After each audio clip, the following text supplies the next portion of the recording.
আস্তাগফিরুল্লাহাল্লাযী লা ইলাহা ইল্লা হুয়াল হাইয়ুল কাইয়্যুম ওয়া আতুবু ইলাইহি আস্তাগফিরুল্লাহাল্লাযী লা ইলাহা ইল্লা হুয়াল হাইয়ুল কাইয়্যুম ওয়া আতুবু ইলাইহি আস্তাগফিরুল্লাহ রাব্বী মিন কুল্লি যামব। আল্লাহ, যত গুনাহ আমি করেছি, ইচ্ছায় হোক অনিচ্ছায় হোক, গুনাহ কবিরা হোক সগীরা হোক, সমস্ত জাম থেকে, সমস্ত গুনাহ থেকে আল্লাহ আমি আপনার কাছে মাপ চাইতেছি। এটা হইল আস্তাগফিরুল্লাহ রাব্বী। তারপরে ওয়া আতুবু ইলাইহি, প্রথম তো মাপ চাইলাম, তারপরে বলতেছি তওবা করতেছি, মানে আতুবু ইলাইহি, আর করব না। গুনাহ মাফ করাইতে হইলে চোখের থেকে পানি ছাড়তে হবে। এটা আল্লাহ পাক বান্দাকে গুনাহ মাফ করার একটা ব্যবস্থা দিয়েছে। ছোট বাচ্চাকে দিয়েছে কান্না, মার পেটের থেকে পড়ার পরেই সে শুধু কাঁদতে থাকবে, কাঁদতে থাকবে। পেট ব্যথা, ক্ষুধা লাগছে, কি লাগবে, শীত লাগতেছে, যা কিছুর ব্যবস্থাপনা, সব ব্যবস্থাপনা হচ্ছে শুধু একটা জিনিস, সেটা হলো কান্না। হয়তো কান্নার দ্বারা সব ব্যবস্থা। আল্লাহ পাক বলে, এ আমার গোলাম, আমার বান্দি, তুমি এই জিনিসটা অর্জন করো। নিরিবিলি বসে, চুপচাপ বসে আল্লাহর কাছে কাঁদতে থাকো, কাঁদতে থাকো, যতক্ষণ পর্যন্ত চোখের পানি তোমার ছাড়তে না পারো। গুনার ভয়ে, আল্লাহর ভয়ে বুঝবা যে এখনো আল্লাহর রহমত পুরা তোমার দিকে আসে নাই, তোমার গুনাহগুলি মাফ হওয়ার ব্যবস্থা হয় নাই। এই জন্য আল্লাহ রাসূল বলেছেন, লা ইয়ালিজুন নার মান বাকা মিন খাশিয়াতিল্লাহ। যারা আল্লাহ পাকের ভয়ে চোখের পানি ছাড়বে, একটা মাসির পর সমপরিমাণ ছাড়বে, বলে যে এই লোকটা জাহান্নামে যাওয়া কোনোভাবে সম্ভব না। চোখের পানি, এটা এত বড় কদর, এত দাম। হাদিসের মধ্যে আছে কাতরাতান, দুইটা ফোঁটা, একটা হলো জিহাদের ময়দানে রক্তের ফোঁটা, আর একটা হলো আল্লাহর ভয়ে চোখের ফোঁটা। এই দুইটা ফোঁটা কিয়ামতের ময়দানে মিজানের পাল্লা ওজন হবে, সব আমল থেকে বাইরে যাবে। অল্প সময় কথা বলবো, কয়েকটা কথা দিলের থেকে বলতে চাচ্ছি, দিলের থেকে শোনার চেষ্টা করা চাই। বেশি লম্বা ওয়াজের দরকার নাই, চিল্লাচিল্লির দরকার নাই, কথা কয়েকটা দরকার, যেটার দ্বারা আমার জীবন বনবে, আপনার জীবন বনবে। এই জন্য আল্লাহ রসুল বলছেন, দুইটা নিয়ামতের ব্যাপারে আমার উম্মতেরা গাফেল, উদাসীন তারা। একটা নিয়ামত হলো সুস্থতা। সুস্থ আছো তো, এটার কোনো মূল্য তোমার কাছে নাই, কোনো মূল্য নাই। যখন অসুস্থ হয়ে বিছনায় পড়ে যাবে, তখন বুঝবা যে সুস্থতা কাকে বলে।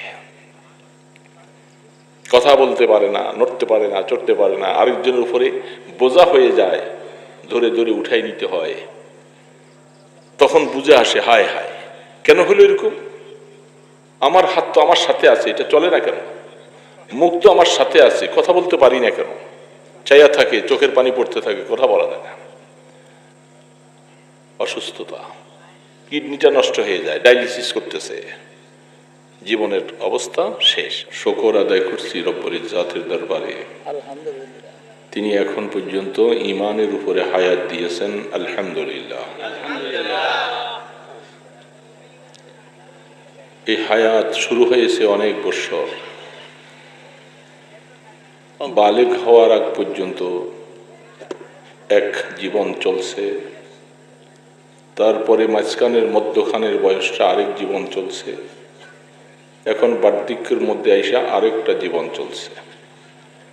এই লম্বা হায়াতের মধ্যে আল্লাহ পাকের কাছে শুকর আদায় করছি যে আল্লাহ এখনো ঈমানের উপরে বাঁচিয়ে রাখছে। শুকর আদায় করি, আলহামদুলিল্লাহ। ঈমান না থাকলে, হায়াত বেশি হলে কি লাভ? কোনো লাভ নেই। এই জন্য আল্লাহ রাব্বুল আলামিন গুনার কারণে বান্দাকে কিছু শাস্তি দিবেন, কিন্তু ঈমানের বদৌলতে একবার সে মুক্তি হবে। বহুত রকমের ওয়াজ শুনে আসছেন আপনারা।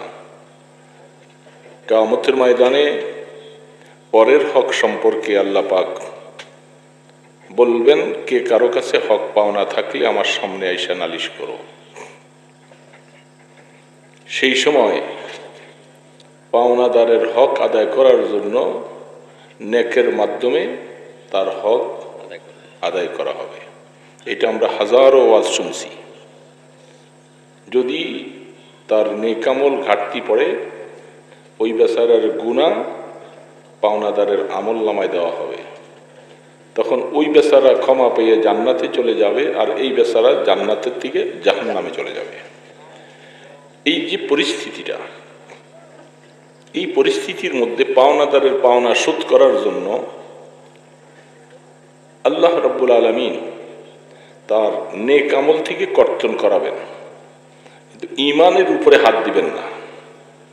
তার একটা ঈমান আছে না, পরের হক তার কাছে পাওনা আছে, ঠিক আছে, গুনাহ করেছে সেগুলিও ঠিক আছে, গুনার ব্যাপারে তো ভিন্ন মাসালা, কিন্তু পরের হকের ব্যাপারে মাসালাটা আলাদা। গীবতের মাসালা এটা পরের হক, টাকা পয়সার মামলা এটা পরের হক। যেইভাবে পরের হক নষ্ট করেছি, একজনকে অন্যায়ভাবে আঘাত করেছি, এটা পরের হক। এই পরের হকের ব্যাপারে কিয়ামতের ময়দানে কি করবেন? আমার নেক আমলগুলি পাওনাদারকে দিয়ে দেবে। কিন্তু আল্লাহ পাক কত মেহেরবান, দয়ালু খোদা। অথচ ঈমানকে এক পাল্লায় ওজন করলে সারা পৃথিবী, আসমান জমিন, মাইকের আওয়াজ একটু কমাই দাও, সারা পৃথিবীর সব কিছু এক পাল্লায় করলে ঈমানের সমান, বলেন ঈমানের সমান হবে না। কারণ ঈমানের কলেমাটা ভারী। সমগ্র আসমান জমিন একদিকে, ঈমানের কলেমাটা, কলেমায় তাওহীদটা এর থেকে বেশি ভারী। তো পাওনাদারের পাওনাকে শোধ করতে হলে, নেক দিয়া শোধ করাবার পরে এখন পাওনা পরিশোধ করার জন্য আর কোনো আমল নাই, তখন তো আল্লাহ ইচ্ছা করলে তার ঈমানটা ক্যান্সেল করে ঈমানটাও তাকে দিয়ে দিতে পারতেন। কথা বুঝবার জন্য বলছি। ওই বেচারার ঈমানটা আছে না, নেক আমল তো কাইটা দিয়ে গেছে, এখন আরো পাওনাদার বাকি। এখন আল্লাহ পাক ইচ্ছা করলে বলে যে তোমার ঈমানটাও তো দামি, এটাও দিয়ে দিলাম তাকে, দিতে পারতো না? আল্লাহ পাক কত বড় ইনসাফ, মেহেরবান, দয়ালু। বান্দার নেক আমল যা আছে সব দিয়ে দিলেন, ঈমানটার মধ্যে আল্লাহ হাত দেন নাই। যাররা পরিমাণ ঈমান হলেও এটাকে আল্লাহ রাখবেন, কারণ একদিন না একদিন এর বিনিময়ে সে জাহান্নাম থেকে মুক্তি পাবে। এখন বুঝছেন ঈমানের দাম কত? ঈমানের দাম কত? এটার নামে ঈমান। আল ঈমানু ইয়ানকুসু ইয়াজিদু ওয়া ইয়ানকুস। ঈমান বাড়ে এবং কমে। নেক আমল করলে ঈমান বাড়তে থাকে, গুনাহ করলে ঈমান ঘাটতি হতে থাকে।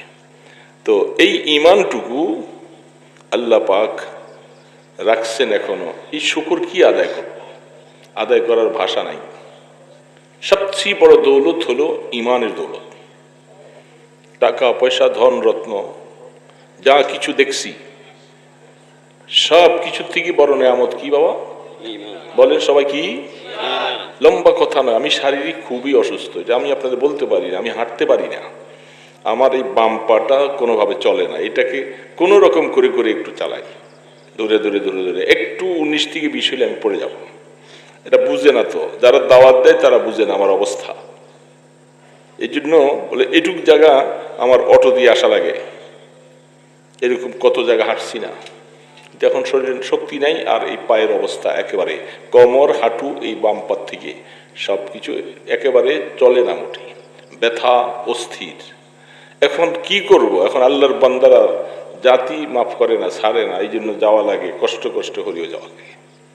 আর নতুবা এখন এই অসুস্থ শরীর নিয়ে ওই প্রোগ্রামটা রাখি যেখানে গাড়ির থেকে সরাসরি নিয়ে আমাকে স্টেজে বসাইতে পারে, স্টেজ থেকে নাইমা আবার গাড়িতে উঠতে পারি।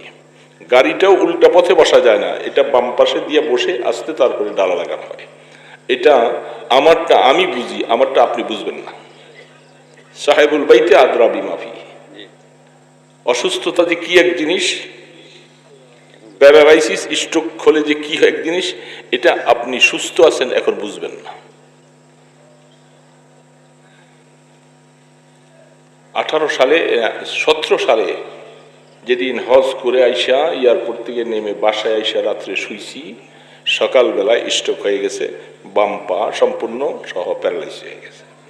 বাস, প্যারালাইসিস যে কাকে বলে সেদিন বুঝলাম যে আমি একটা মানুষ বেঁচে আছি, কিন্তু আমার পাটা হাতটা উঠাবার মতো ক্ষমতা আমার নেই, এটা আমার অংশ না। হুইল চেয়ারে চলছি, মসজিদে জুমার নামাজ পড়ার জন্য হুইল চেয়ারে করে ধরে ধরে নিয়ে বসাই দিয়েছেন, আবার ধরে উঠে আনছে।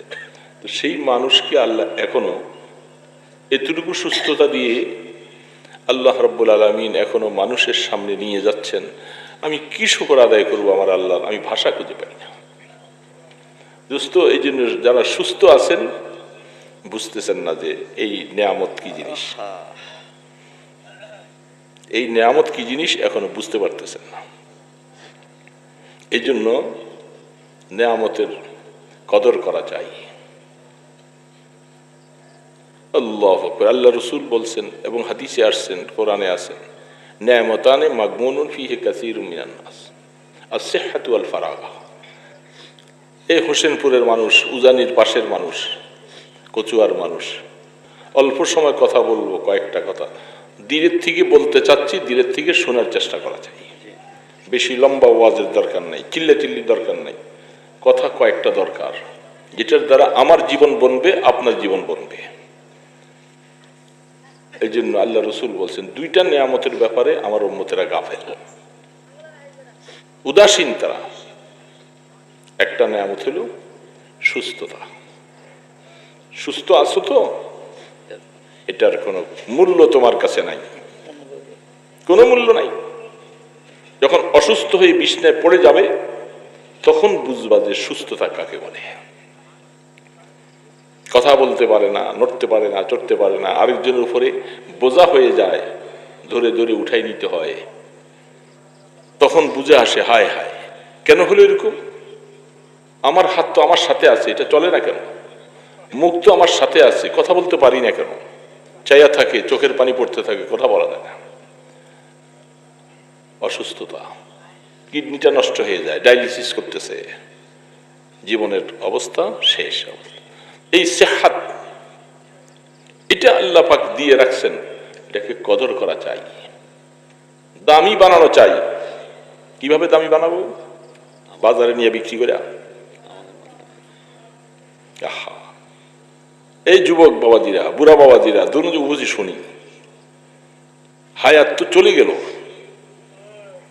এত লম্বা হায়াতটা চলে গেল। তুমি যে এখন জোয়ান আছো, তুমি যে কালকে প্যারালাইসিস হয়ে পড়বে না, এটার সিউরিটি তোমাকে কে দিল?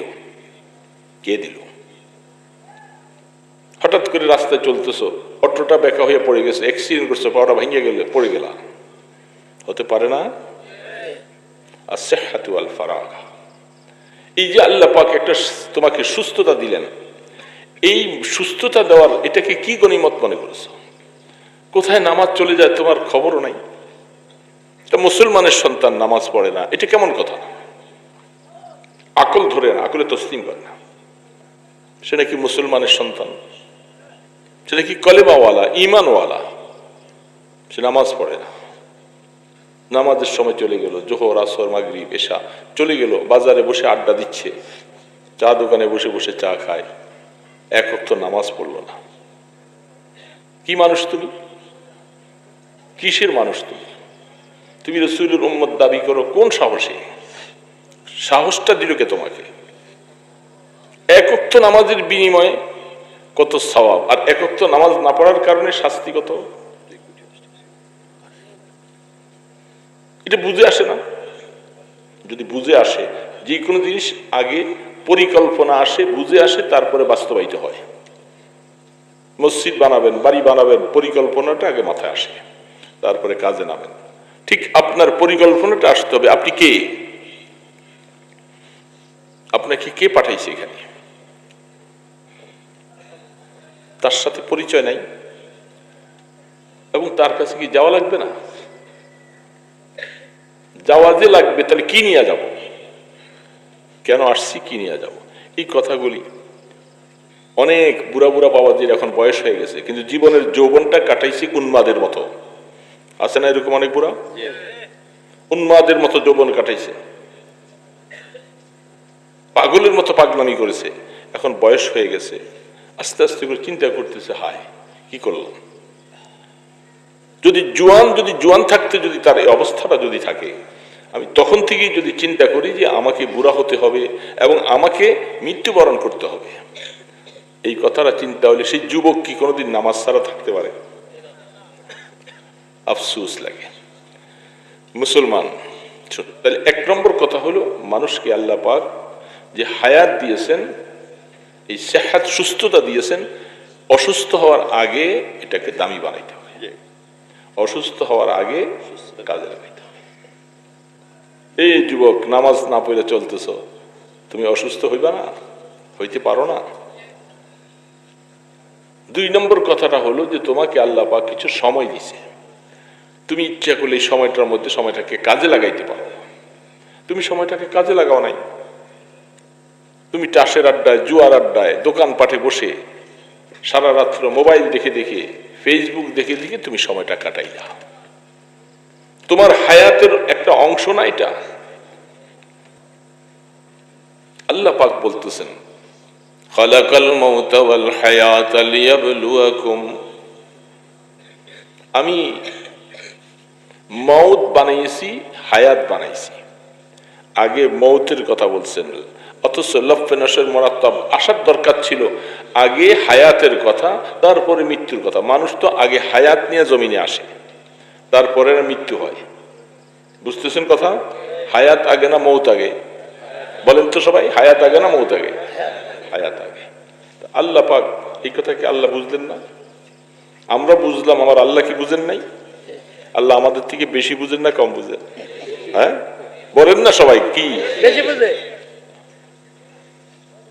আল্লাহ বলতেছে খালাকাল মাউতা ওয়াল হায়াতা, কোরআন শরীফ না? আল্লাহ এটা বলতেছেন, আগের কথা বলতেছে আমি মৃত্যু সৃষ্টি করেছি, তারপরে বলতেছে আমি হায়াত সৃষ্টি করেছি। এটা কেমন কথা হলো? মৃত্যু সৃষ্টি করেছি, মৌতের স্রষ্টা সৃষ্টিকর্তা কে? মৌতের স্রষ্টা কে? আল্লাহ। হায়াত দিয়ে রাখছেন কে? তো আল্লাহ আগে মৌতের কথা বলতেছেন। আত-তাকদীম মা হাক্কু তাখির ইউফিদুল হাসরা ওয়াল কাসরা, আরবিতে গ্রামার আছে, কানুন তৈরি করে দিয়েছে। যে জিনিসটাকে আগে লেখা দরকার সেটা যদি আগে না লিখে পরে লেখে, আর সেখানে যদি পরেরটাকে আগে আনে, সেখানে শুধু শুধু শব্দ বোঝাবার জন্য এই শব্দটা ব্যবহার করা হয়। যেটাকে পরে রাখা দরকার ছিল কিন্তু এটাকে রাখছেন আগে, ইউফিদুল হাসরা ওয়াল কাসরা, এটা শুধু বুঝাবেন, শুধু শুধু বুঝাবার জন্য আল্লাহ পাক অনেক সময় এইভাবে লেখেন। দেখেন সূরা আর রহমানের মধ্যে বলতেছেন খালাকাল ইনসান আল্লামাহুল বায়ান, তারপরে আল্লাহ পাক বলতেছে যে আমি খালাকাল ইনসান আল্লামাহুল বায়ান। আয়াতটা কি? আর রহমান আল্লামাল কোরআন খালাকাল ইনসান আল্লামাহুল বায়ান। মানুষ বলতেছে আমি মানুষকে কোরআন শিখাই, আমার কাজ কি? আমি মানুষকে কোরআন শিখাইছি। আর রহমান, রহমান সম্পর্কে পরিচয় জিজ্ঞাসা করলো, মার রহমান, রহমান কে? কাফের মুশরিকরা জিজ্ঞাসা করতেছে, এই মোহাম্মদ তুমি যে রহমান রহমান বলতেছো, রহমান কে? পরিচয় দাও তো দেখি। আল্লাহ পাক বলে, বন্ধু আমার, রহমানের পরিচয় দিয়ে দেন। আল্লামাল কোরআন খালাকাল ইনসান। রহমান ওই সত্তাকে বলে যিনি কোরআন শিখায়, দুই নম্বরে যে বলে তিনি মানুষ বানায়। এটা কেমন কথা হল? আগে কি মানুষ বানাবে তারপরে না কোরআন পড়াবে? কি তাই না? আল্লাহ বলতেছে যে আপনি পরিচয় দিয়ে দেন, আমার প্রথম কাজ হলো আমি কোরআন শিক্ষাই, আমি একজন মুআল্লিম, কোরআনের শিক্ষক আমি। দুই নম্বর যে বলতেছে আমি মানুষ বানাই। আগে মানুষ আসবে তারপরে শিক্ষা আসবে, কিন্তু আল্লাহ কি বললেন? আমি আগে শিখাই তারপরে মানুষ বানাই। এইখানে ওইটা যেখানে আগের শব্দটা আসা দরকার ছিল এটাকে আল্লাহ পরে নিছেন শুধু বুঝাবার জন্য, যে আসলে বুঝো মানুষকে বানাইছি আমি কোরআন শিখার জন্য। বুঝো এই মানুষ তোমাকে দুনিয়ার মধ্যে পাঠাইছি, আমি বানিয়েছি, তোমার মূল কাজটাই হবে, প্রথম কাজটাই হবে তুমি কোরআন শিখবে। কি শিখবে বাবা? কোরআন শিখবে। এটা হলো মূল কাজ। অন্যান্য কাজ কি করবে সেটা তোমার জন্য ব্যাপার বুঝি না। আমি আল্লাহ তোমাকে বানিয়েছি, আমার মাকসাদ উদ্দেশ্য হলো তোমার দুনিয়াতে যাওয়ার পরে প্রথম কাজটাই হবে তুমি কোরআন শিখবে। এই জন্যই আল্লাহ পাক কোরআনের কথাটা আগে বলছেন, আমি কোরআন শিখাই, তারপরে বলছে আমি মানুষ বানাই। সবাই আমরা এখানে কোরআন তেলাওয়াত করতে জানি, কিছু তেলাওয়াত জানি না, এরকম আছি কোনো ভাইরা আছেন? এর বাবা আছেন? বললে হাত উঠাইতে গেলে শরম পাবো। কোরআন জানি না এই সমাজের মধ্যে বহু মানুষ আছে না নাই? তবে আপনাদের এই এলাকার মধ্যে কোরআন শিখেন নাই, এটা শুনলে বড় তাজ্জবের বিষয়। সারা বাংলার সমস্ত ঘরে ঘরে কোরআন পড়ছেন কারি ইব্রাহিম সাহেব রহমতুল্লাহ আলাইহির বরকতে, আর আপনারা এই এলাকার পাশে থাকার পরে আপনি কোরআন শিখলেন না, তাহলে আপনার মতো কপাল পরা আরেকজন কেউ নেই। কপাল পরা। तहीदस्तान किस्मत राज सूदज रहबरी कामिल के खिजरज आब हयातिश नमी आरद सिकंदर रा। উনি উঠা যাইতেছে কি ভাই, আপনাকে বলিনি আমি, আপনি উঠা দেন, রাগ করেন। আমি তো কারোর নাম বলি নাই, আম থেকে বলছি। বলে কপাল যদি খারাপ হয়, খিজির আলাইহিস সালামের মতো মানুষ, যার রাহবর পথ প্রদর্শক আবে হায়াতের পানি তার ভাগ্যে জুটল না।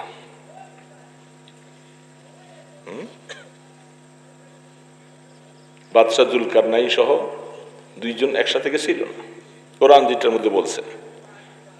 তো তিনি যায়া একটা কুয়া পাইলেন, সেক্ষেত্রে পানি খাইছে। বলে বাস তোমার হায়াত থাকবে কিয়ামত পর্যন্ত। বাদশাহ জুলকারনাইন বলে যে আপনি একসাথে আসলেন আমার সাথে, তো একা একই আপনি খাই আনলেন, আমাকে একটু খাওয়াবেন না, খবর দিবেন না? বলে চলেন চলেন যাই। সেই কুয়াটা তো পানি খাইছি, কুয়া তো এটার গায়েব হয়ে যায় নাই, কত তালাশ করলো। বলে যে আমি দেখে গেলাম মাত্র এখানে, তালাশ করতে করতে শেষবার খুঁজে পাওয়া গেল না, চেষ্টা করলেন। আহা, এটা কি আল্লামা রুমি বলতেছেন, তহিদস্তানে কিসমত রা জসুদজ রাহবরে কামিল কে খিজরাজ আব হায়াতিশ নমি আরদ সিকন্দর রা। কপাল। দোস্ত, বুঝার জন্য বলতেছি, আমি ওয়াজ করতে আসিনি, আপনাদের এখান থেকে তো কিছু বরকত নিতে আসছি, কারণ আপনারা কি বরকতটা লইছেন এটা একটু জানতে আসছি। উজানি এলাকার পাশে থাকেন, বাড়ি আপনার এখানে, যে উজানির নাম শুনলে সারা দেশে সারা বিশ্বে একটা রব রব শব্দ হয়ে যায়, কারি ইব্রাহিম সাহেব, কারি ইব্রাহিম সাহেব। এই এলাকায় থাকার পরে আপনি কোরআনটা শিখলেন না, তাহলে আপনার কপাল পোড়ানো কি? কপালটা ভালো? কপাল পোড়ানা কিরে বাবা, কপাল পোড়া তো কপালটা পুড়লেন। কেন পারলেন না কোরআন শিখতে? আপনি তো মোবাইল চালাইতে পারেন, হাট বাজার করতে পারেন, বাজারে যাইতে পারেন, সবকিছু করতে পারেন, তো কোরআনটা কি অপরাধ করল? কোরআন শরীফটা একটু শিখলেন না কেন? আল্লাহ পাক, একটা কথা বলতেছি, দেখেন আমাদের দেশে পরীক্ষা হয়, স্কুল কলেজ মাদ্রাসায় পরীক্ষা হয় না? এক্সামিনার কতগুলি প্রশ্ন কোশ্চেন লেখে। এই কোশ্চেনগুলি, প্রশ্নগুলি যে যেই ক্লাসে পড়ে প্রশ্নগুলি সেই ক্লাসের প্রশ্নই আসে। একজন ছাত্র যদি মাদ্রাসার লাইনে সে সরে বেকায়া পড়ে, তাকে যদি মিশকাতের সুয়াল দেওয়া হয়, এটা কি ইনসাফ হলো? ইনসাফ। একজন মানুষ এসএসসি পড়ে, তাকে ডিগ্রির প্রশ্ন যদি দেওয়া হয়, এটা কি ইনসাফ? তাহলে যদি এক্সামিনার যারা, পরীক্ষা যারা নিবেন, তারা বুঝে যে এই ছাত্রটা যেই ক্লাসে পড়ে তার পরীক্ষাটা ওই ক্লাসের কিতাব থেকে, ওই ক্লাসের বইয়ের থেকে প্রশ্ন করতে হবে। ঠিক না ঠিক বলে? যদি উল্টাপাল্টা আসে, সে ঠিক করলো না, তার বিরুদ্ধে আন্দোলন হবে যে আমি পড়ি ক্লাস 10-এ পরীক্ষা দিতে আসছি, আপনি আমার কাছে এসএসসির পরীক্ষা কোশ্চেন না দিয়া আপনি ডিগ্রির কোশ্চেন দিয়েছেন, আইনগত পানিশমেন্ট হবে, সাসপেন্ড হয়ে যাবে। ঠিক না? এটা তো দুনিয়ার একটা নিজাম। আমি একটা দৃষ্টান্ত দিচ্ছি আপনাকে। আল্লাহ পাক বলতেছে, খালাকাল মাউতা ওয়াল হায়াতা লিয়াবলুয়াকুম আইয়ুকুম আহসানু আমালা। আমি মউত আর হায়াত কেন বানাইছি? তোমাদেরকে একটু পরীক্ষা করব। কেন আগে পরে সেটা পরে বলতেছি। আল্লাহ পাক বলেন আমি পরীক্ষক, তোমরা হলো পরীক্ষার্থী। পরীক্ষা নিতেছেন কে? আল্লাহ। পরীক্ষা দিবে কারা? আমরা মানুষেরা। তো আল্লাহ পাক এক্সামিনার, পরীক্ষা দিতেছি আমরা ছাত্র।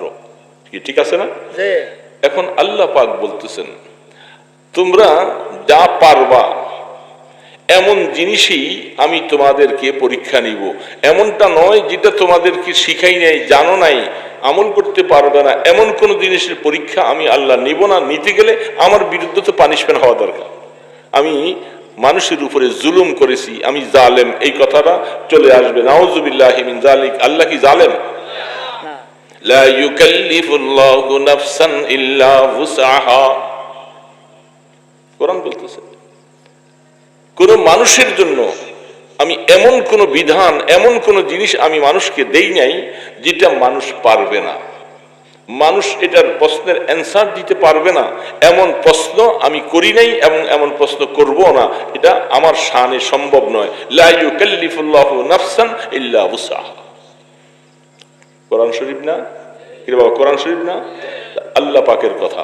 তাহলে আল্লাহ যে এক্সামিনার, পরীক্ষা নেবেন, এটা বলতেছেন এটা পরীক্ষার হল। দুনিয়াটা পরীক্ষার হল। পরীক্ষার কোশ্চেন করবেন কে? কে? পরীক্ষা দিবে কারা? আমরা মানুষেরা।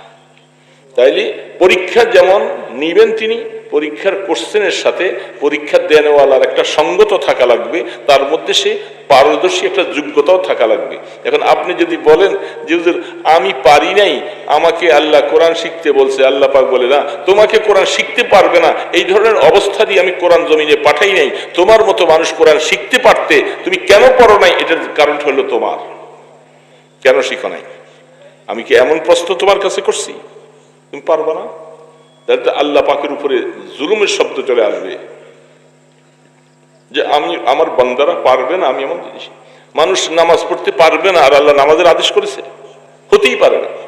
এটা মানুষের জন্য আল্লাহ পাক আগে তাকে ক্ষমতা দিয়েছেন, যোগ্যতা দিয়েছেন, সেটা আদায় করবে।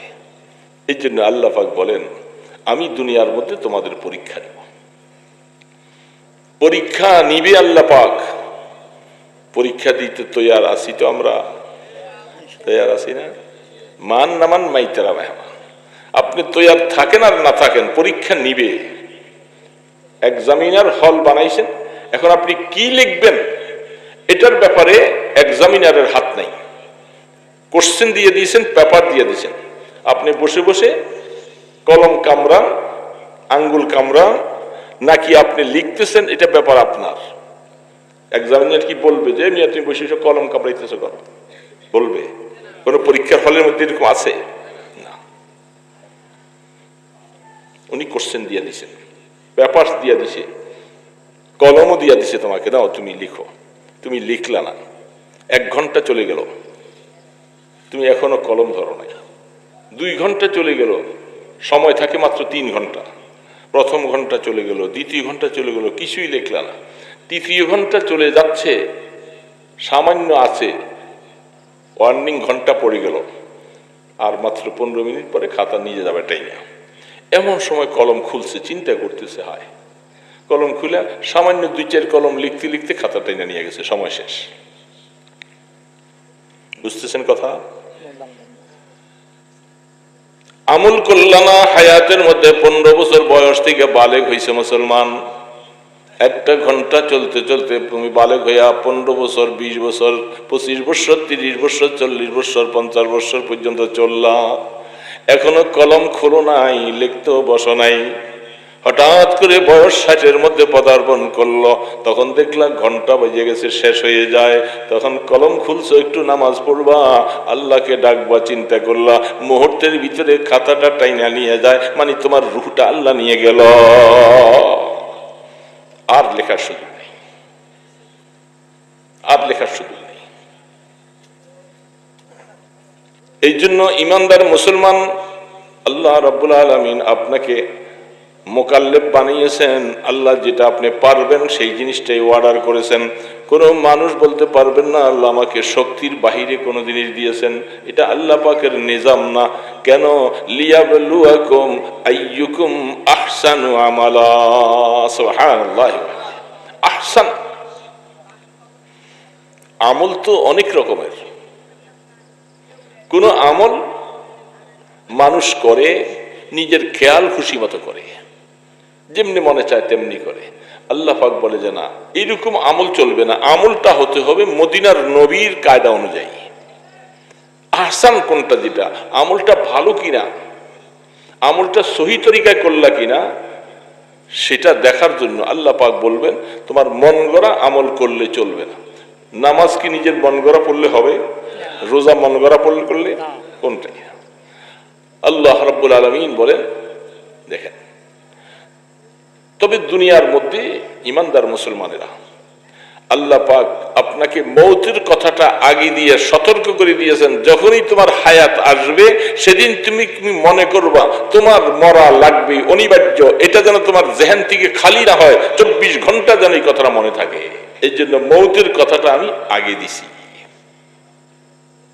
মৌতের কথা আগে দিছি। যেখানে যাইবা তোমাকে চলে আসতে হবে, এই কথাটা মনে থাকো। मौत को तुम समझा गाफिल इख्तिताम जिंदगी है ये शाम जिंदगी और सुबह दवाम जिंदगी।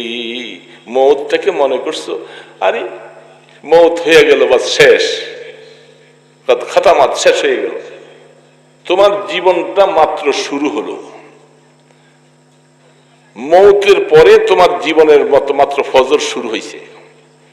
এই যে শুরু হবে, শেষ আছে। এই বান্দা শেষ আছে কথা বুঝি তো, কিন্তু আসলে মানতে কষ্ট। বুঝি না যে একজন এখানে নাই, সবাই বুঝি, কিন্তু মানতে পারতে কষ্ট। কেন মানি না? কেন মানি না? আহা, মানুষ দেখেন শিক্ষার জন্য বুখারী শরীফের মধ্যে কিতাবুল ইলমে একটা হাদিস আসছে। কিতাবুল ইলমের বাব অধ্যায়ে কিতাবুল ওহী, তারপরে কিতাবুল ঈমান, তারপর কিতাবুল ইলম। বুখারী আলাইহির রাহমাহ সেখানে একটা হাদিস বয়ান করছেন। বুঝার জন্য বলছি, একটু অল্প সময় কথাটা শুন। আমরা কি করতেছি, কি বুঝতেছি, আমাদের হায়াত কি পথে চলছে।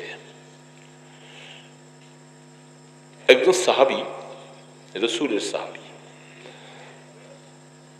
তার নাম আব্দুর রহমান ইবনে ফাররুখ। তিনি আল্লাহর হাবিবের জামানায়, ওই সময় তো অনেক সাহাবায়ে কেরাম জিহাদে চলে যেতেন। রাসূল দুনিয়ার থেকে চলে যাচ্ছেন, এমন সময়ও ওই সাহাবী তিনিও জিহাদের ময়দানে যাবেন। তখনকার সময় মুসলমানদের কাছে জিহাদ সবচেয়ে বড় একটা আমল ছিল। যদি বুখারী আলাইহির রাহমার কাছে প্রশ্ন করা হয়েছিলেন, আল্লাহ রসুল বলতেছিলেন মান আফজাল ইয়া রাসূলুল্লাহ, আইয়ুন নাস আফজাল, উত্তম মানুষটা কে? রাসূলকে, আল্লাহ রসুলকে প্রশ্ন করেছেন। বুখারী আলাইহির রাহমা বলতেছেন আইয়ুন নাস আফজাল। রাসূল বলতেছেন ওই ব্যক্তি সবচেয়ে উত্তম মানুষ যে ব্যক্তি ঈমান আনার পরে সময় মতো নামাজগুলাকে যথাযথ পড়ে। তারপরে বলছেন সুম্মা মান, বিররুল ওয়ালিদাইন, সুম্মা মান, বলে আল জিহাদু ফি সাবিলিল্লাহ, আল্লাহ পাকের রাস্তায় জিহাদ করা, সেটা উত্তম আমল। তো এই আমল বলতে যায়া সাহাবায়ে কেরাম তখনকার সময় এই আমলগুলাকে ধরে রাখছেন। ওই সাহাবী তার কোনো সন্তান হয় নাই, বিবির থেকে বিদায় নিচ্ছেন, সন্তান সম্ভাবনা, বিবি গর্ভবতী হয়েছেন, সন্তান পেটে আসছে, ওই সময় জিহাদের ডাক আসছে।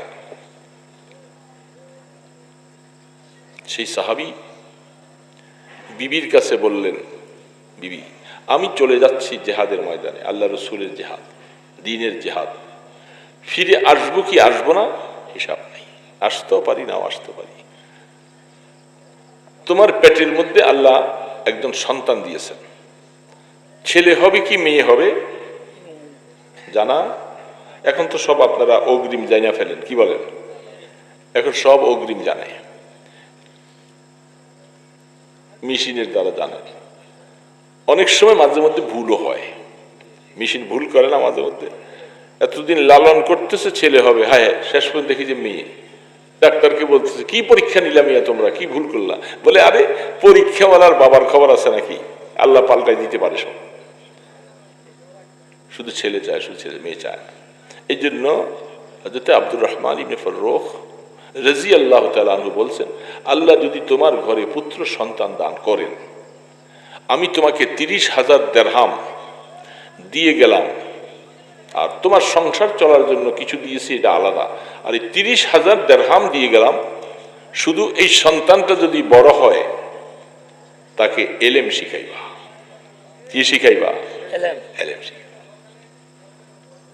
কোরআন শিখাইবা, হাদিস শিখাইবা, ফিকহ শিখাইবা, এগুলি শিখাইবা ছেলেটাকে। এই টাকাগুলি স্ত্রীর হাতে আমানত রেখে গেলেন। কেমন স্ত্রী? সাহাবী যেমন তার স্ত্রীও তেমন। এই টাকার থেকে একটা টাকা হাত দেয়নি, কষ্ট করে কোন রকম জীবন ধারণ করে চলছে। আল্লাহ পাক কিছুদিন পরে সন্তান দিলেন, সন্তানটা পুত্র সন্তান হয়েছে। সুবহানাল্লাহ, পুত্র সন্তান। একটা সন্তান হলেই তো আর বড় হয়ে যায় না, লালন পালন করে কষ্ট করে আস্তে আস্তে আস্তে করে বড় হয়, ঘুমের ঘরে বড় হয়ে যায়, বাবাও জানে না মাও জানে না, আস্তে আস্তে বড় হয়। যখন সে একটু করে হাঁটতে শুরু করলো, আব্বু আম্মু বলতে শুরু করেন, আব্বু তো নাই। জিজ্ঞাসা করে আম্মু আমার আব্বু কোথায়? তোমার আব্বু জেহাদে গেছে। ওই সময় থেকে বাচ্চাটাকে তিনি পড়াইতে শুরু করলেন। মসজিদে নববীর পাশেই বাসা, বাড়িটা, পড়াইতেছে। যেহেতু আমার স্বামী বলছেন সন্তান যদি আল্লাহ তোমাকে দেয়, তোমার প্রথম কাজ হবে এই সন্তানটাকে কোরআন শিখাবা, দ্বীন শিখাইবা। এই সন্তান মা চেষ্টা করে পড়াইতেছে, আর যা কিছু খরচ দরকার হলো ওই 30,000 দিরহাম থেকে দিয়ে ছেলেটাকে পড়াইতেছে। পড়াতে পড়াতে আলহামদুলিল্লাহ ছেলে বড় হয়েছে, হাফিজে কোরআন হয়ে গেছে, আলেম হয়ে গেছে, বড় মুহাদ্দিস মুফতি হয়ে গেছে। এখন মাশাআল্লাহ মদিনার মধ্যে শ্রেষ্ঠ একজন মুহাদ্দিস, শ্রেষ্ঠ একজন মুফতি।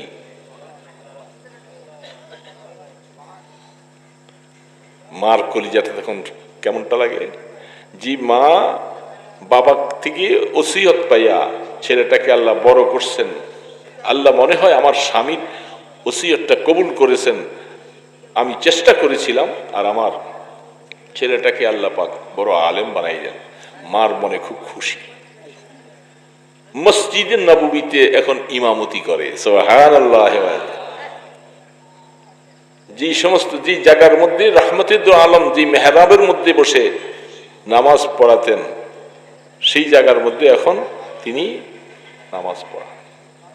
মসজিদে নববীর পাশে হাদিসের দরজগাহ আছে, ইলমে ফিকহের দরজগাহ হয়। সেখানে যে সে ব্যক্তি ওই দরজগায় বসতে পারে না, পড়াইতে পারে না। কি চাইতেছেন? ওই দিক কি ওইখানে ওয়াজ চলতেছে নাকি আরেকটা? সেইখানে কি মানুষ যে কি হালাত, আলোচনা করতেছি এখান থেকে, আর ওইখানে একটা গাড়ি যাইতেছে, এটা থুইয়া দিয়ে ওই দিক চাইছে। এটি তো মানুষের হালাত।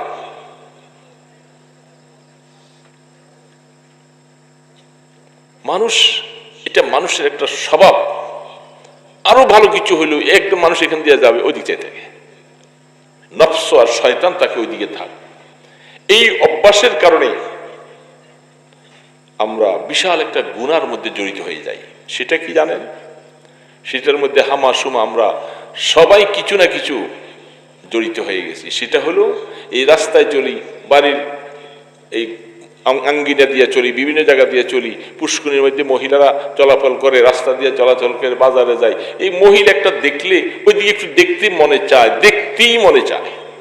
বলেন ঠিক না বেঠিক? না হোসেনপুরের মানুষ মনে হয় দেখে না। হ্যাঁ, এটা নফস। নফস আপনার ভিতরে আছে, আমার ভিতরে আছে, সবার ভিতরে আছে। এই নফসের কারণে একটা মহিলা যখন যাইতে থাকে সেই দিকে যায়। একবার চাইয়া শখ মিটে না, বারবার চায়, আছে না নাই? এটা চোখ খেয়ানত করে, চোখের অভ্যাস। এর দ্বারা কতগুলি সওয়াব হবে না? বলেন না, কি সওয়াব হবে? গুনাহ হবে। গুনাহটা কোন গুনাহ বলেন তো একটু, কোন গুনাহ? আপনার এই দেশের মানুষ তো আপনার অর্ধেক আলেম মানুষ, ফতুয়া দেন কোন গুনাহ? গুনাহ কবিরা, যেটা তওবা ছাড়া মাফ হবে না। তওবা ছাড়া মাফ হবে না। তওবা কাকে বলে? আত-তাওবাতু হুয়ান নাদাম, আল্লাহ আর করব না। মুখে মুখে শুধু আস্তাগফিরুল্লাহ বললে এটাকে তওবা বলে না। মুখে শুধু আস্তাগফিরুল্লাহ বলার নাম তওবা না। তওবা করে মুখে আস্তাগফিরুল্লাহ বলে কি বলতেছি, এটা অর্থের প্রতি খেয়াল করছি? হুজুরা শিখিয়ে দিয়ে গেছে আমি তওবা করতেছি, আস্তাগফিরুল্লাহ রাব্বি মিন কুল্লি যামবি ওয়া আতুবু ইলাইহি। এটা কি বলছি? এটা কি শোনা বানের পুঁতি নাকি? এটা কি বুঝছি কোনদিন? কি পড়ছি? আস্তাগফিরুল্লাহ রাব্বি মিন কুল্লি যামব, আল্লাহ যত গুনাহ আমি করেছি, ইচ্ছায় হোক অনিচ্ছায় হোক, গুনাহ কবিরা হোক সগীরা হোক, সমস্ত জাম থেকে, সমস্ত গুনাহ থেকে আল্লাহ আমি আপনার কাছে মাপ চাইতেছি। এটা হলো আস্তাগফিরুল্লাহ রাব্বি। তারপরে ও আতুবু ইলাই, প্রথম তো মাপ চাইলাম, তারপরে বলতেছি তওবা করতেছি, মানে আতুবু ইলাই, আর করব না, আর এটার নাম তওবা। এটার নাম মনে সংকল্প, মনে করার নাম তওবা। এখন সজ্জাদার কব তওবা বরলব দিল বর যাওকে গুনাহ মাসিয়ত রা খানদামি আয়াত বর ইস্তিগফারে মা, তাসবিহ হাতে সুবহানাল্লাহ সুবহানাল্লাহ। ওই দিক দিয়ে টেলিভিশন চলতেছে চাইছে কি বাবা, দেখেন অনেক মানুষ দোকানের মধ্যে যে নামাজটা পড়ে যায়, আসরের পরে বলেন মাগরিব নামাজটা পড়ে যাবো একবারে, 2-4 কাপ চা খাইয়া যাই, আবার মাগরিবটা পড়ে যায় একটু দোকানে বসে, হোসেনপুর বাজারে টুল দিয়া রাখছে, একটু বসি, অল্প সময় পরে তো এশার আজান হবে, এশার নামাজ পড়ে একবারে যাবো। তো যে দোকানে বসছে একটা চা দাও, চা খায়, আর ওই দোকানের মধ্যে এখন শয়তানের বাক্স আছে, আছে না নাই? হোসেনপুর বাজারে নাই, অন্যখানে আছে। এই শয়তানের বাক্সটা এখানে রাখছে, আর উনি চা খায়, চা খায়, চা মাঝে মধ্যে কাপড়ে পড়ে যায়, এমন নিশা, ওই যে চাইয়া রয়েছে মজা চলে যেতেছে, গরম চা খেয়ে অনেক ঠোঁট পুড়ে যায়, আবার মাঝে মাঝে তসবিহ একটা হাতের মধ্যে আছে, পকেট থেকে এটা টানতেছে, আরেকজন দেখে উনি তসবিহ টানে আর ওইদিকে চাই রয়েছে। এই তসবিহ 2 পয়সা দাম নেই, 2 পয়সা দাম নেই, ভিতরে গুনার ফিকির আর তসবিহ টানতেছে। আর এই ইস্তিগফারের কোনো দাম নাই। গুনাহ ছেড়ে দিব পুরোপুরি সংকল্প দিলে থাকা লাগবে, তারপরে হয়তো কখন আবার গুনাহ হয়ে যাবে, সেটা অনিচ্ছাকৃত, আল্লাহ পাক বলে তখন আবার তওবা করো, মাফ করে দিব। কিন্তু গুনাহ ছাড়বো না এটা দিলের মধ্যে রাইখা যদি তওবা করো, এই তওবার কোনো দাম নেই। গুনাহ ছেড়ে দিব এটা থাকতে হবে। এটার নাম হলো আস্তাগফিরুল্লাহ রাব্বি মিন কুল্লি যাম, মিন কুল্লি যাম ওয়া আতুবু ইলাইহি। এই জন্য মনে রাখা লাগবে, চক্ষু এটা কঠিন একটা ব্যাপার, এগুলি বলতে গেলে সময় বেশি হয়ে যাবে। আল্লাহ সুবহানাহু ওয়া তাআলা কিয়ামতের ময়দানে বলতেছে ইন্নাস সামা ওয়াল বাসারা ওয়াল ফুয়াদা, 3টা নিছে, কান, চক্ষু, দিল। এই 3টার কথা বলে কুল্লু উলাইকা আনহু মাসউলা, এই 3টা সম্পর্কে কিয়ামতের ময়দানে প্রশ্ন হবে বাবা। বিশ্বাস হয়? এই হোসেনপুরের মানুষ বিশ্বাস হয়? হায়াত তো শেষ করে দিছি, মনে রাখো। কানকে প্রশ্ন, আল্লাহ কোরআনে বলতেছে ইন্নাস সামা, কান কেন দিয়েছিলাম, কান কোথায় ব্যবহার করছো, প্রশ্ন হবে। কান দিয়া কি শুধু গুনাহ শুনছো, টেলিভিশনের গান শুনছো, সোনাবানের পুঁথি পড়ছো, এগুলি শুনছো, না কান কোন কাজে লাগাইছো, এই কান জবাব দাও। ওয়াল বাসারা, চক্ষু, এই চক্ষু তোমাকে জিজ্ঞাসা করা হবে, চক্ষু কোথায় কোথায় ব্যবহার করছো। ওয়াজের রাস্তায় দেখো নাই, মা বাবার চেহারা দেখো নাই, শুধু গুনার দিকে তাকাইছিলা, চক্ষুটাকে সেই সমস্ত আজে বাজে কাজের মধ্যে ব্যবহার করছো, চক্ষুকে প্রশ্ন করা হবে। খোদার কসম, কোরআন শরীফ বলছি, আমার বাবার কথা নয়, ইন্না সামা ওয়াল বাসারা, চক্ষুকে প্রশ্ন করা হবে কিয়ামতের ময়দানে। আল আইনান তাজনিয়া, এই দুইটা হলো জিনা করে, জিনা হুমান নজর। আল্লাহ রসুল বলে এই চক্ষু যখন বারবার একটা বেগানার দিকে তাকাইয়া মজার স্বাদ নিতে থাকে, এটা চক্ষু জিনা হয়। এই জিনার কারণে কিয়ামতের ময়দানে সীসা ডালি দেওয়া হবে। যা কোরআন বলতেছে, কুল্লিল মুমিনিনা ইয়াগুদ্দু মিন আবসারিহিম ওয়া ইয়াহফাজু ফুরুজাহুম। মুমিন পুরুষ মহিলা উভয়কে বলতেছে, আল্লাহ বলে দিচ্ছেন, হে আমার নবী, তাদেরকে বলে দেন তারা যেন রাস্তায় চলার সময় দৃষ্টিটা যেন নিচের দিকে চাইয়া চলে, কেবল ডানে বামে যেন না চায়। কারণ ডানে বামে অপবিত্র ব্যাপার দিকে থাকবে, সেখান থেকে বাঁচতে পারবে না। এই জন্য নিচের দিকে চাইয়া চলবে। ডান দিকে বাম দিকে চললে উষ্টা খাইয়া পড়ে, আর নিচের দিকে চাইয়া নজর বপস্তে কদম, নিচের দিকে চাইয়া চললে গুনার থেকে বাঁচা যাবে। এখন আমরা তো কোরআন আপনাকে বলছেন, হাদিস বলছেন, ভাই আমি আপনাকে বলতেছি, আপনাকে বলতেছি, আপনিও সবক ইয়াদ করেন, আমিও সবক ইয়াদ করবো। কানে ধরে কান টানা খাবো। বেগানা নারী চোখের সামনে পড়ে গেল, তাড়াতাড়ি আস্তাগফিরুল্লাহ বলে চেহারা ফিরাবো, আরেকবার তাকাবো না। চক্ষু আমাকে বারবার সেদিকে ফিকির করে, পিছনে ওই যে কলব, এটা বলে যে আরেকবার একটু চা, ভালো করে তো দেখতে পারলি না, এই সুন্দর কেমন, কোন বাড়ির বউ, কেতুটুকু আছে, এটা তো ভালো করে দেখতে পারছে, আরেকবার একটু তাকাও। কি নফস এরকম করে কি করে না? এই জন্য সেদিক বারবার তাকাইতে মনে চায়। এই জন্য আল্লাহ পাক বলে, কোন গুনার ফিকিরটা অন্তরে করছো, এই কলব, এটারও জিজ্ঞাসা করা হবে। এই তিনজনে, এই দুইজনে যোগ সজাগ করে গুনার কাজটা এখান থেকে সহযোগিতা নেয়। ইন্না সামা ওয়াল বাসারা ওয়াল ফুয়াদা কুল্লু উলাইকা আনহু মাসউলা। বর্তমান জমানায় হাজি সাহেব, গাজী সাহেব, রোজা সাহেব, পীর সাহেব সবকিছুই আছে, কিন্তু চক্ষুকে গুনার থেকে বাঁচানোওয়ালার সংখ্যা খুব কম। বহু হাজি সাহেব, গাজী সাহেব আছে, হজের মধ্যে যাওয়ার পরে তওয়াফ করে আর এক বস্তা গুনাহ লইয়া আসি। দোস্ত, যারা গেছেন তারা বুঝেন, যারা যান নাই তারা বুঝবেন না। সেইখানে এমন এমন সারা দৃশ্য থেকে এমন এমন মহিলাগুলি আসে, সৌন্দর্য কাকে বলে সেই এত বেশি সৌন্দর্য, আর সেখানে সাজগুজ সেই যে অবস্থা, এমন অবস্থায় তারা অর্ধেক চেহারা তো পুরোই খোলা। তাওয়াফ করতে যখন চলবেন, সেখানে আপনার ডানে মহিলা, বামে মহিলা, সামনে মহিলা, পিছে মহিলা, এমন চাপ পড়া হয় অনেক সময়। এবং আপনার ভিতরে তখন তাওয়াফ থুইয়া দিয়া মহিলার শরীরে টাচ লাগার কারণে আপনার মধ্যে আপনার নফস এবং আপনার খাহিসাত জোশ মেরে উঠে, আপনার তাওয়াফ শেষ, ওযু শেষ, গুনার গুনার বস্তা নিয়ে আসা হয়। এই জন্য মুহাক্কিকিন যারা বলেন, এই বর্তমান জমানায় যারা পারো নফল তওয়াব বেশি করো না, ফরজ তওয়াব যেটা এটা করতে হবে যথাসম্ভব একটু দূরে দিয়া দিয়া করো ওরা কমপক্ষে। কারণ এখনকার জমানায় মহিলার সংখ্যা পুরুষের প্রায় সেম হয়ে গেছে, সমান সমান। যেই জমানায় 1 আনা ছিল মহিলা, 15 আনা ছিল পুরুষ, সেই জমানার থেকে আস্তে আস্তে আস্তে আস্তে এখন মহিলারা সবাই ওমরা চলে যায়, বাল বাচ্চা লইয়া গাড়ি বসকালে সব চলে যায়। কিছু কিছু হইলি বছরে 3 বার 4 বার ওমরা করে, অথচ দেশে এসে নামাজ ঠিক মতো পড়ে না। জিজ্ঞাসা করলে শুধু ওমরায় চলে যায়, ওমরা করে আসছে। সেইখানে যাওয়ার পরেও বাসার মধ্যে থেকে ঘুমাইয়া থাকে, নামাজ কাজা হয়ে যায়। এই জন্য বেপরদুকি হালাত চলছে। তাহলে এই অবস্থায় সেখানে আপনি হজ করতে যাবেন, যতক্ষণ পর্যন্ত খাশিয়াতুল্লাহ,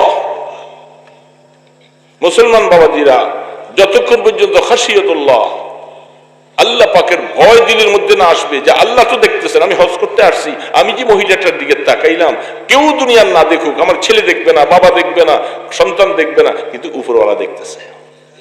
উপরওয়ালা এই কথাটা অন্তরের মধ্যে রাইখা যদি তুমি চলতে পারো, খোদার বান্দা, আল্লাহ পাক বলে, বান্দা ডান দিকে নয়, শয়তান বলতেছে ডান দিক থেকে তোমাকে আমি আক্রমণ করব, বাম দিক থেকে করব, সামনের থেকে করব, পিছন থেকে করব।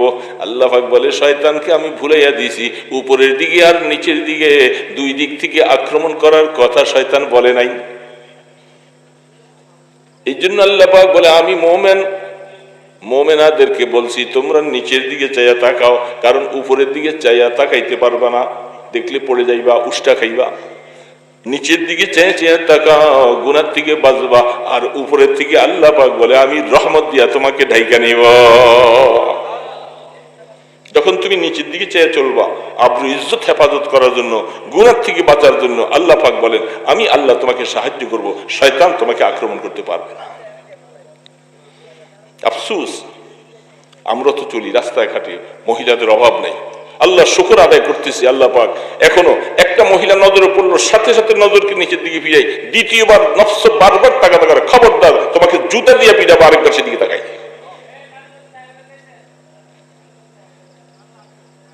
সেটা যদি করতে না পারো নজর বাঁচাইতে পারবে না। আর যখন তুমি নজরকে হেফাজত করতে পারবে না, এই চোখে দিয়া পানি ছাড়বে না। গুনাহ মাফ করাইতে হইলে চোখের থেকে পানি ছাড়তে হবে। এটা আল্লাহ পাক বান্দাকে গুনাহ মাফ করার একটা ব্যবস্থা দিয়েছে। ছোট বাচ্চাকে দিয়েছে কান্না, মার পেটের থেকে পড়ার পরেই সে শুধু কাঁদতে থাকবে, কাঁদতে থাকবে। পেট ব্যথা, ক্ষুধা লাগছে, কি লাগবে, শীত লাগতেছে, যা কিছুর ব্যবস্থাপনা, সব ব্যবস্থাপনা হচ্ছে শুধু একটা জিনিস, সেটা হলো কান্না। হয় না কান্নার দ্বারা সব ব্যবস্থা? আল্লাহ পাক বলে এ আমার গোলাম, আমার বান্দি, তুমি এই জিনিসটা অর্জন করো। নিরিবিলি বসে, চুপচাপ বসে আল্লাহর কাছে কাঁদতে থাকো, কাঁদতে থাকো, যতক্ষণ পর্যন্ত চোখের পানি তোমার ছাড়তে না পারো।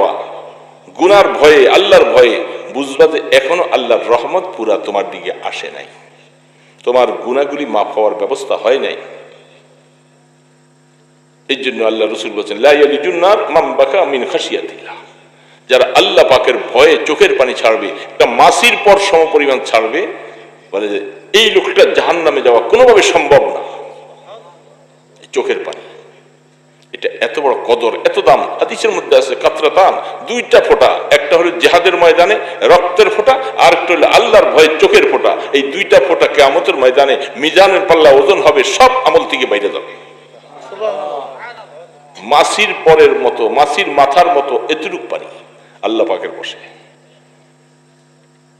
এই জন্য এই যোগ্যতা, যখন যেই চক্ষু বেশি বেশি করে বেগানা নারীর দিকে দেখে দেখে স্বাদ আর রমজ হাসিল করে, এই চক্ষু পানি ছাড়বে না। চক্ষু বলবে এই নাফরমান, তুই তো গুনাহ দেখতেছস, গুনাহ করতেছস, কবিরা গুনাহ করতেছস, আর আমাকে পানি ছাড়াইয়া তোর গুনাহ মাফ করাবি, এটা হবে না। তুই গুনাহ ছাইড়া দে, বেগানা নারীর দিকে দেখা বন্ধ করে দে, চোখে পানি আমি ছাইড়া দিব, তোর গুনাহ মাফ হয়ে যাবে। এই জন্য অনেক মনে করে কান্না তো আসে না, চেষ্টা, কান্না কেন আসে না? আল্লাহ কি আমার চোখে পানি দেয় নাই?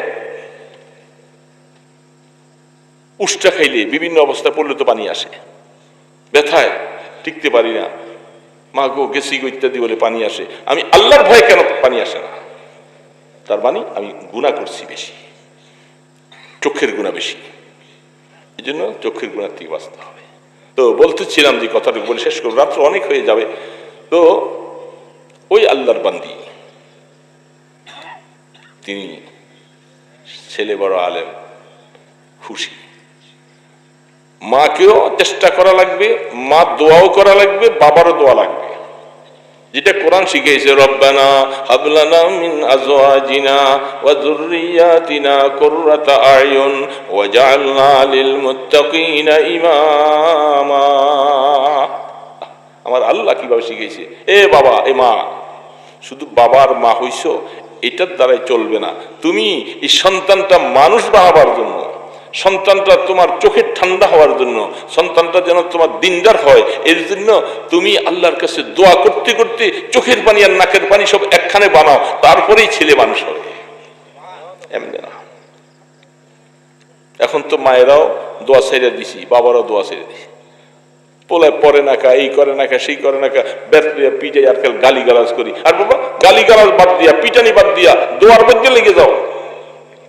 রাত্রি উঠে উঠে চোখের পানি ছেড়ে কাছে কান্দো, আল্লাহ একটা সন্তান দিছো, আল্লাহ এর মানুষ বানাও, এর আলেম বানাও, এর দিনদার বানাও।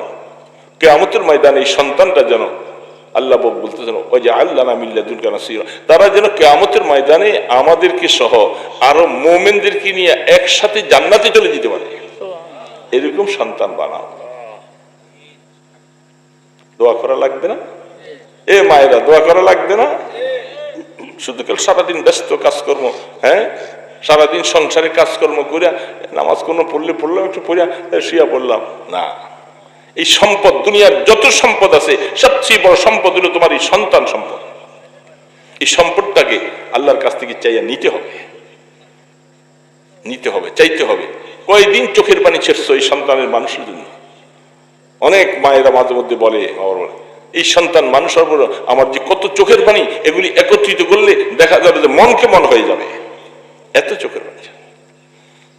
এই ঠিক আব্দুর রহমান ইবনে ফাররুখ রাদিয়াল্লাহু তাআলা আনহু, তার স্ত্রী এরকম, তিনি বলেন যে আমাকে শুধু আমার স্বামীর টাকা দিয়ে চলে গেছে, আর বাকি চোখের পানি আমার, টাকা আমার স্বামীর। এই দুইটা মিলাইয়া সন্তানকে পিছনে আল্লাহ পাক দোয়া কবুল করেছেন। এখন মদিনা শরীফের সবচেয়ে বড় মুহাদ্দিস, বড় মুফতি, মসজিদে নববীতে ইমাম, হাদিসের দর্শের মধ্যে বসে চলছে। ছেলে চলে গেল, সেই মুহাদ্দিস সাহেব, আল্লাহু আকবার। কি হলো? আপনারা আবার কথা বলেন না, কথা একটু কথা শেষ করে দিচ্ছি।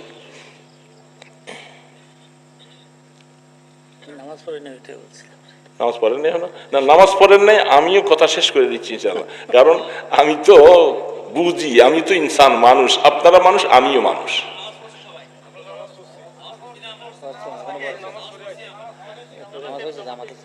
হ্যাঁ, আচ্ছা, কেউ কেউ হয়তো না পড়ে থাকতে পারে, অসুবিধা নাই, এটা থাকতে পারে, স্বাভাবিক এটা অনেক সময়। বাবা দেখেন, গতকাল, জি, সময় কালকা আমাদের একটা ইঞ্জিনিয়ার ইনস্টিটিউটে কওমি মাদ্রাসা, শেষ করে দিছি, কওমি মাদ্রাসা দারুল দেওবন্দের অবদান ইতিহাস শীর্ষক একটা সেমিনার হয়েছিল।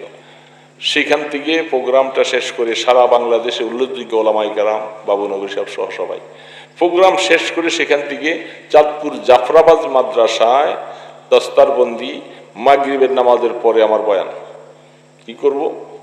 না খাইয়া, খাওয়ার সময় নাই, ওই রাস্তায় এসে এক জায়গার মধ্যে একটা এই গামছা বিছাইয়া কোন রকম 4টা খানা খাইয়া আবার চলছি। সেখানে বয়ান শেষ করে 7:30 থেকে রওনা। এরপরে সেই শ্রীনগর এক মাদ্রাসা, সেখানে বছরের শেষ 3 দিনের শেষ দিন, পাগলের মতো গেছি। এশার নামাজ এখনো পড়তে পারিনি, খাওয়া তো দূরের কথা, নামাজও পড়তে পারিনি। এই তারপরে যাত্রাবাড়ি জ্যামে পড়ে সেখানে যে পৌঁছি তখন 11:10 বাজে রাত। শরীরের অবস্থা ক্লান্ত, অসুস্থ, এমন অবস্থায় কথা বলার ইচ্ছা করে না। আমি তো মনে করছি এত রাত্রে মানুষ বুঝি নাই। মোহতারাম সাহেবকে বললাম, হুজুর যাত্রাবাড়ি থেকে ফিরা যাই। হুজুর কয়েছে, হুজুর কষ্ট করে একটু আসেন, মানুষ আছে। হুজুর না থাকুক, আমি তো আছি। তো মোহতারাম সাহেব বললেন, যাই দেখি যে মনে হয় মাহফিলটার মধ্যে হয়তো 2 আনা মানুষ গেছে, বাকি 14 আনা মানুষ সব বসা। এরপরে সেইখানে কথাবার্তা বললাম। আলহামদুলিল্লাহ, মাদ্রাসাটাকে তারা এত ভালোবাসে, ওই এলাকার প্রত্যেকটা ময়াল থেকে তারা চাউল নিজেরা উঠাইয়া মাদ্রাসায় পৌঁছাইয়া দেয়। 913টা বস্তা চাউল উঠছে, প্রত্যেকে উঠে এনে দিয়ে গেছে। আমি যাওয়ার পরে বয়ান শেষ করার পরে বলছি, কেউ বাকি লাগাইবেন না, হুজুরের হাতে আপনারা উপস্থিত কিছু দিয়া যান। আমি শুধু টাকা হাতে লইছি আর এবার পাশে রাখছি। পরে গণ্যা দেখি যে 2,13,000 টাকা হয়েছে। এই শুধু কাল হাতে হাতে একটু দিয়ে গেছে। এশার নামাজ পড়ে সেখান থেকে বয়ান শেষ করার পরে ক্লান্ত হয়ে গেছি, ক্ষুধা, যাইয়া ওযু ইস্তিনজা করে নামাজ পড়ে তারপর যেটা খাইছি, এখন হাত পাওয়া ছেড়েছি। বললাম যে আর তো চলতে পারি, 10 মিনিট রেস্ট নিয়ে পরে চলে আসছি অবস্থা। তো বললাম না, সময়ের কারণে অনেক সময় এশাকে এত এশার পড়বো এই সুযোগটা আমার নাই। দেখুন, আমার পাশে চেয়ারে বসছিলেন, উনি কোন কারণে এত দেরি করছেন এটা আমি বুঝতে পারি। হ্যাঁ, ওনার তো সুযোগ ছিল আর আগে, ওনাকে তো এরকম কেউ মাহফিলের জন্য ডাকে নাই। উনি এখানে বসে থাকার দরকার ছিল না, আগে ওনার এশাটা পড়ার দরকার ছিল, ঠিক না? না পড়ে রাত্রে এতক্ষণ হয়ে গেছে, এত রাত্র পর্যন্ত বসে রয়েছেন কেন? তো যাই হোক, কথা শেষ, কথা বললে কথা ছুটবে দিয়ে। তো এখন উনি আসলেন, 23-27 বছর বয়স, হযরত রবিয়াতুর রায় রাহমাতুল্লাহ আলাইহি, উনি হলেন তাবি, বাবা হলেন সাহাবী। সেই সাহাবীর পক্ষ থেকে হাদিস বুখারী আলী রাহমা হাদিস বয়ান করতেছে সনদ। 27 বছর পরে বাবা যুদ্ধ থেকে জেহাদ থেকে আসছে। কয় বছর পরে? 27 বছর পরে আইসা রাত্রের বেলা ঘোড়ার মধ্যে ওটের মধ্যে সাওয়ার হয়ে আসতেছে। তো 27 বছর পরে হইলো নিজের বাড়িতে ভুলে নাই, আসছে বাড়ির মধ্যে, ঘরের দরজার মধ্যে ওটের মধ্যে থাইকা পা দিয়া এমনি দরজাটা খুলবার জন্য ধাক্কা দিছে।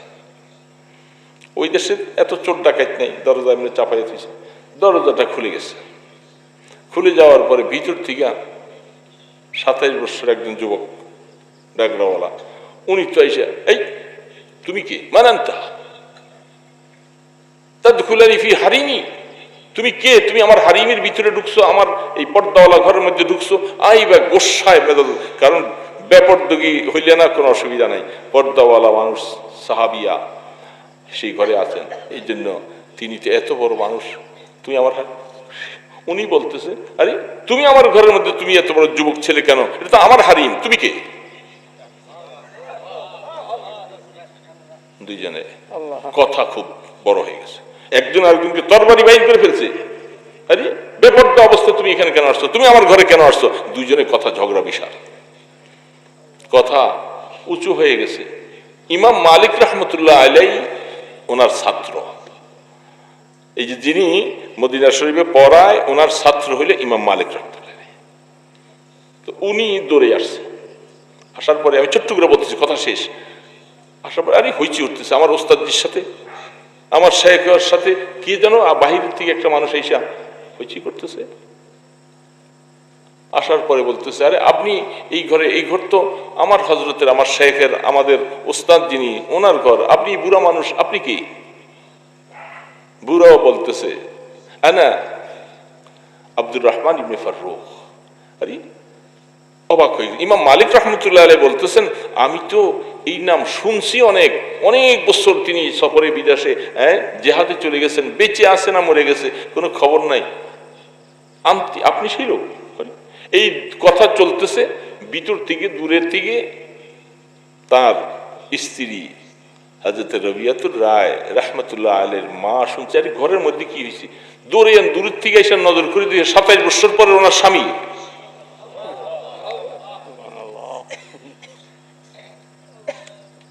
অবাক, বাচ্চা আছে, মোবাইল নেই, কিছু নেই, বাচ্চা রয়েছে। তিনি বলতেছেন আপনারা ঝগড়া করতেছেন, এই তো আপনার সন্তান রবি, আপনি যে সন্তান পেটে রেখে গেছিলেন, এখন বাপ বেটা দুইজনে হায় হায় এতক্ষণ একজন আরেকজনের সাথে বেয়াদবি, ছেলে তো এখন একবারে বাবার পায়ে ধরে মাপ চাইতেছে। এখন রাত্রিবেলা মায়ের কাছে, স্ত্রীর কাছে তিনি যাইয়া বলতেছে বিবি তোমাকে যে আমি 30,000 দিরহাম দিয়ে গেছিলাম, আমার টাকাগুলি কি তুমি কাজে লাগাইছো? স্ত্রী বলতেছে হাদিসের ইবারত পড়লে তো তখন আকল হয়রান হয়ে যায়, যে আপনি এই টাকাগুলি আমি কোথায় ব্যয় করেছি? আগামীকাল সকালে নবীজির মসজিদে আপনি ফজর নামাজ পড়বেন, তারপরে আপনাকে আমি উত্তর দিব। ফজর নামাজ পড়তে গেছে সাহাবী না, নামাজের ইমাম সাহেব নামাজ পড়তে, এত দিলকাশ, এত মজা লাগতেছে তেলাওয়াত। উনি বলতেছে আমার ছেলেটা নাকি কি হয়েছে, সে যদি এরকম একদম তেলাওয়াতকারী হতো কলিজাটা ভরে দিত। নামাজ পড়ছে, নামাজ পড়ে সাহাবায়ে কেরাম, একটু পরে হাদিসের মাসনাদ লেগে গেছে, হাদিসের মধ্যে ছাত্ররা সবাই কিতাব নিয়ে আইসা বসে যায়, মুহাদ্দিস সাহেব আইসা বসবেন।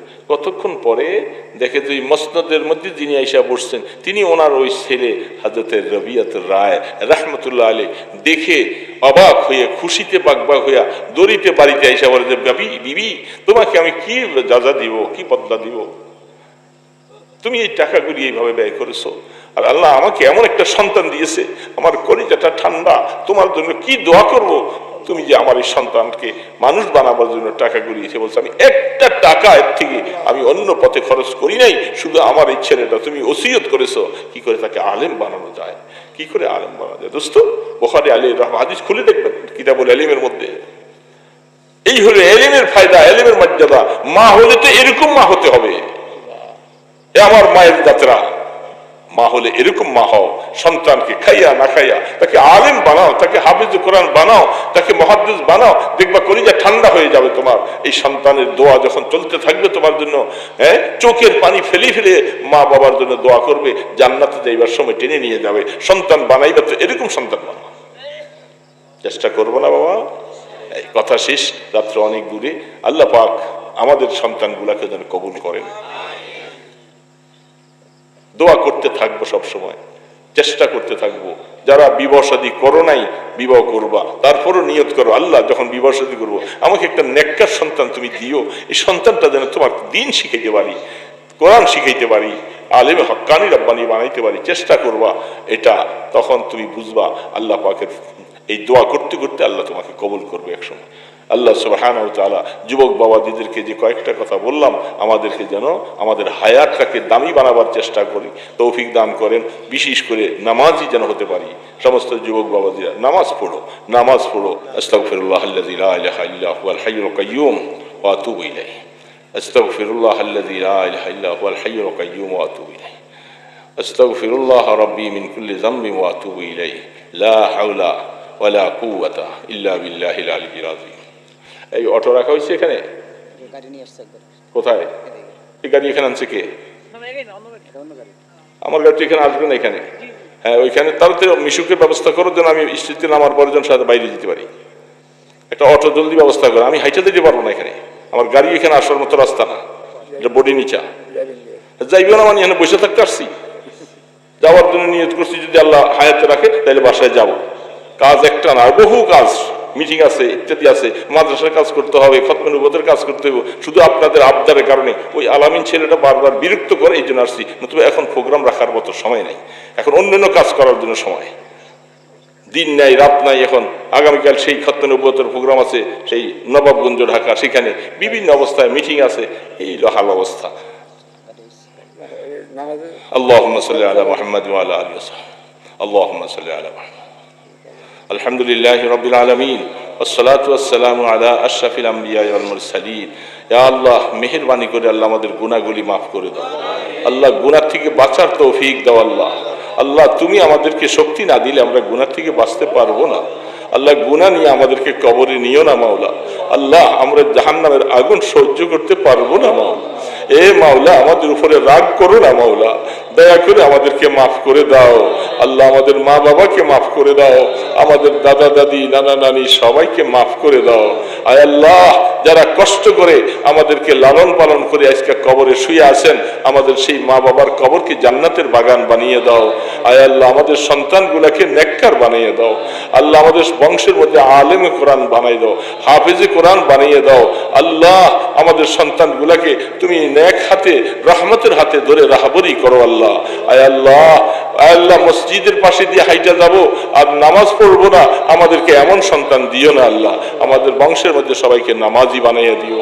ইয়া আল্লাহ, আয় আল্লাহ, মেহেরবানি করে মাহফিলকে কবুল করো। এই এলাকার ঘরে ঘরে মা বোনদেরকে পর্দানিশি বানাইয়ে দাও। আল্লাহ, আবেদা সালেহা বানাইয়ে দাও, দিনদারিনী বানাইয়ে দাও। আল্লাহ, রহমতের হাওয়া চালু করে দাও। দয়া করে মেহেরবানি করে আমাদের যত রকমের অসুবিধা আছে এগুলাকে দূর করে দাও।